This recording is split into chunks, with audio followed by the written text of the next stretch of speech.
So, lack of parental responsibility has been widely cited as a cause of the trouble. Analysis by the Institute for Public Policy Research has found that one factor linking the 18 worst-hit areas is a high rate of single-parent families and broken homes. Well, with me in the studio is Patrick Regan, who's CEO of the urban youth charity XLP and author of Fighting Chance, Tackling Britain's Gang Culture. Patrick, welcome. Do you think we have a fighting chance of sorting this out? Yeah, I do. You know, I mean, obviously, I've read the report, and I think that we have to say, isn't it, that there's loads of single parents doing an amazing job in many difficult areas. But you do look at the evidence. You know, 63% of kids whose fathers are convicted of crime go on to be convicted themselves. And you know, I've got police who tell me they're investigating gang murders. 12 people involved in a gang murder recently all came from lone parents. So it is an issue, but it's an issue amongst many other issues. But I feel now we need to move the conversation around to what are the solutions, and as a community we need to look at ourselves. You know, as an African saying, it takes a village to raise a child, and you know, we need to take responsibility for community. So when your community hurts, you should hurt, and we should be looking and seeing how we can intervene. So what's the problem in implementing that? Do people see scenes like we've seen over the past week and they just don't want to know? I think there's a lot of fear around, you know, rightly so, and people are wary of getting involved, but I think we have to break through some of that, and we have to see some of what the root causes are, but look and see what's working. You know, across our nation there are youth workers up and down this country working their socks off, and I think it would be amazing if we could come out of this providing role models. I went to Trenchtown in Jamaica, and I interviewed a guy of a gang called the Fatherless Crew. They had 9 members, 25 guns between them. I said to him, "Why did you get in the gang?" And he said, "Lack of self-love," which was quite an interesting answer. And then I said, "How did you get out?"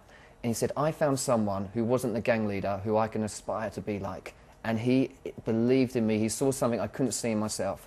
And I think, you know, it would be amazing if we could have people who are willing to do that. But a lot of this does come back to the parenting, doesn't it? And there are a lot of single parents in this country who do a good job and whose children do not go out and loot shops.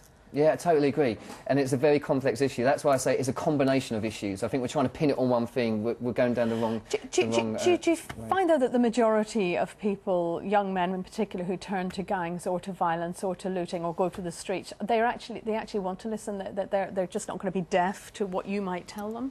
I don't know. From my experience, we've seen a lot of young people turn around. You know, we've got a young guy who's working with us now. He was told that he'd end up in prison or in a dead-end job, and actually he went on to get 3 A's in his A-levels, and now I've employed him. I'm so impressed with him. So change is possible. You know, hopeful kids don't join gangs. We need to tackle the drivers and offer alternatives. And that might mean volunteering your time. It might cost us something now, and I think we have to challenge our value system.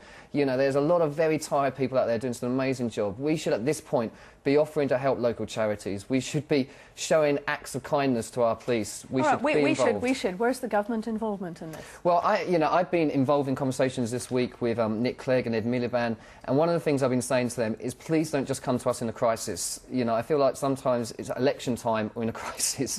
And I've been saying to them, we need an ongoing conversation, and you need to listen to us. Many of us youth workers who have been doing this for 18, 20 years, we've been saying something like this could happen. But the answers in our communities, tailor-made solutions, are often happening, and we need to support them and scale them. We've heard a lot of talk over the past few days about things that young people can do to give them a sense of self-esteem, such as apprenticeships, the old youth training scheme, where they were actually given a skill that they could run with, basically. Is that a good way to go? Should we be going back to that sort of thing? I mean, we've seen that, definitely. I think the whole way we look at employment is really important. I think sometimes, you know, there's this saying, isn't there, if you want to get out of the ghetto, you need to be a rap star or a football star. Well, actually, career opportunities in those 2 professions are very limited. And what we need to do is we need to actually say there's a whole range of things that young people can get involved in. But to do that, they need support. Parents need support. We have parents ringing our office and saying, thank you so much that I don't have to do this alone anymore. And so I think we need to support our parents. Patrick, thank you. Patrick Regan.